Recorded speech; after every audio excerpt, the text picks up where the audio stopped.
जैसे हमारे घर में अगर कोई टीवी है, मोटरसाइकिल है, गाड़ी है, जो भी हमारे घर में है, जैसे वो खराब हो जाते हैं तो वो ठीक से नहीं चलता है, हम जानते हैं उसको। और इसी तरह मनुष्य के जीवन में भी जब बीमारी लग जाते हैं तो वो ठीक से जीवन नहीं बिता पाते हैं।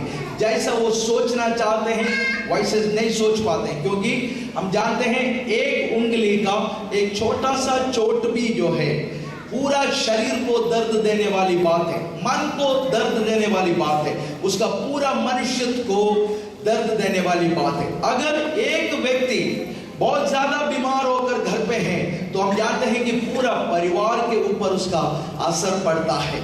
और जैसा उपकरणों खराब हो जाते हैं वैसा ही मनुष्य भी, उसका चलना फिरना भी, उसका ठीक से चलना खराब हो जाते हैं जब वो बीमार पड़ते हैं तो। और जब टीवी खराब होते हैं तो हम उसको उठाकर मोची के हाथ में नहीं देते हैं, या टीवी खराब होते हैं तो साइकिल ठीक करने वाले के हाथ में नहीं देते हैं। जो उसको ठीक करना आता है, जो उसका इंजीनियर है, जिसने उसको बनाया है, उसके हाथ में हम उसको देते हैं। और मनुष्य का जीवन भी ठीक करने के लिए सिर्फ परमेश्वर है, क्योंकि परमेश्वर ने हमारे जीवन को बनाया है।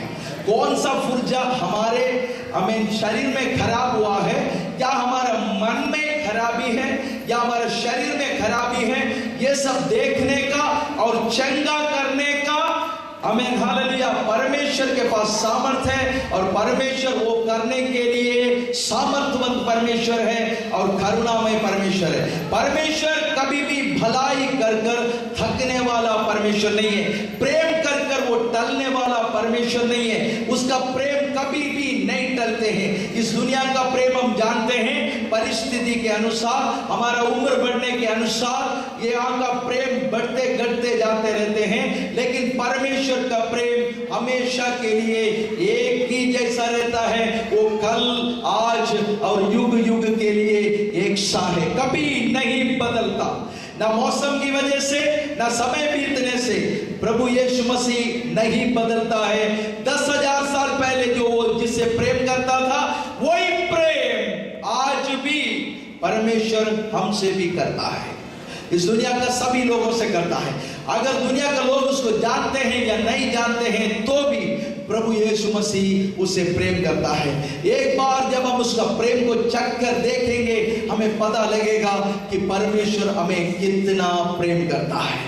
वो हमें चंगा करने वाला परमेश्वर है। दूसरी बात वहां पर लिखा है, वो हमारे अधर्मों को क्षमा करने वाला परमेश्वर है। मनुष्य के पास धार्मिकता नहीं होते हैं, परमेश्वर के पास धार्मिकता होते हैं। और मनुष्य जो है धार्मिकता का उल्लंघन करने वाले लोग हैं, उसको बोलते हैं पाप। और अधर्म का अर्थ यह है परमेश्वर के आज्ञा का उल्लंघन।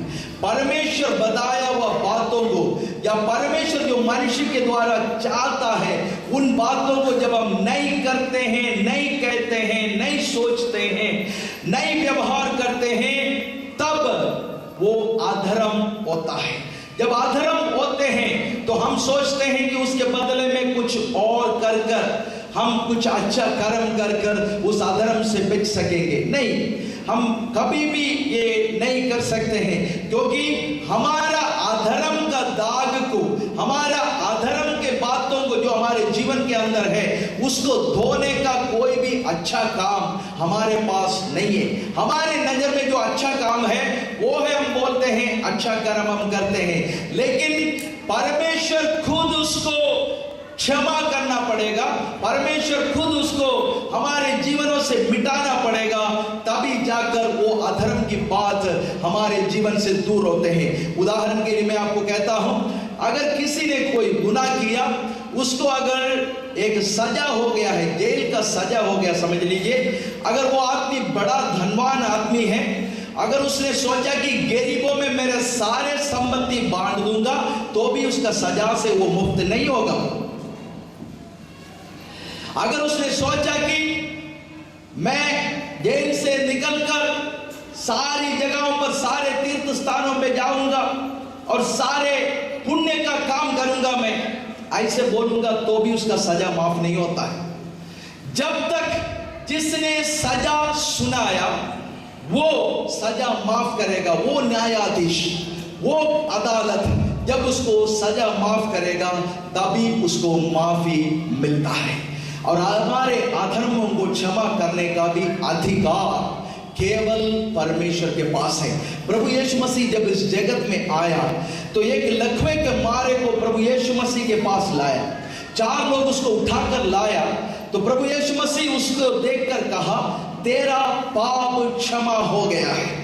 जैसे बोला तो लोग ऐसे कहने लगे ये कौन ऐसा व्यक्ति है जो परमेश्वर का निंदा करता है, क्योंकि केवल परमेश्वर ही है हमारा पापों को क्षमा करने वाला। ये कैसा बोलता है कि पाप का क्षमा हो जाए। लेकिन जैसा उसने बोल दिया कि तेरा पाप क्षमा हो जाए, तुरंत उसी समय वो आदमी उठकर चलने लग गया। लाया था उसको 4 लोग वहां पर लेके, लेकिन जैसा प्रभु यीशु ने कहा कि तेरा पाप क्षमा हो गया है तो वो उठकर चलने लग गया। तो सचमुच बोलते ही उसका पाप क्षमा हो गया। हालेलुया, आमीन, हालेलुया। तो परमेश्वर के पास, प्रभु यीशु मसीह के पास वो अधिकार है हमारे पापों को क्षमा करने के लिए। इसलिए मैंने सबसे पहले यहां पर कहा प्रभु यीशु मसीह पापियों को उद्धार देता है, बीमारों को चंगा करता है। पापियों को उद्धार इसलिए देता है क्योंकि हमारा पापों का क्षमा करने का अधिकार केवल उसी के पास है। आमीन, हालेलुया। बीमारों को चंगा इसलिए करता है क्योंकि मनुष्य को उसी ने बनाया है, उसी का सृष्टि है। परमेश्वर का वचन कहता है आदि में वचन था, वचन परमेश्वर के साथ था, वचन परमेश्वर था। और उसके बाद आमीन, उसके नीचे हम ऐसा पढ़ते हैं कि यही वचन देहधारी होकर हमारे बीच में डेरा किया, उसकी हमने ऐसा महिमा देखी जैसे परमेश्वर का इकलौता पुत्र की। हालेलुया। तो परमेश्वर खुद, आमीन, हालेलुया, मनुष्य बनकर इस धरती में आ गया, वो है प्रभु यीशु मसीह। इसलिए उसके पास आमीन ये अधिकार है मनुष्य का पापों को क्षमा करे।